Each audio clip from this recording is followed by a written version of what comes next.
એ ઘડી ખમા બાપુ ને ઘડી ખમા. ઘણી ખમા પ્રધાન ને પણ ઘણી ખમા.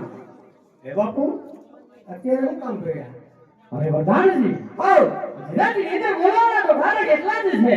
હા યોજ મિનલ ગઢીની નગરીની અંદર આજે કેમ ચાલે છે? અરે બરોબર જ ચાલે. તમારે જેવા રાજા હોય, મારા જેવા પ્રધાન હોય, આપણી પ્રજાને શું દુઃખ હોય? અરે પ્રધાનજી હા ગુજરાતી અંદર એમ જ ચાલવું જોઈએ.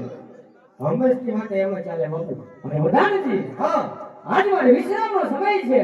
હા તો અંદરનો માણસ અંદર, હા. વ્યાજ બહારનો માણસ બહાર. હા આજ મારી રજા સિવાય હજી જકલું મોડું ન ફરકવું જોઈએ. તમારી રજા સિવાય સકલું હું સકલી નો ફરકે. એટલે સકલી ફરકે હું અહીંયા સકો બેઠો જ છું. આ પ્રધાનજી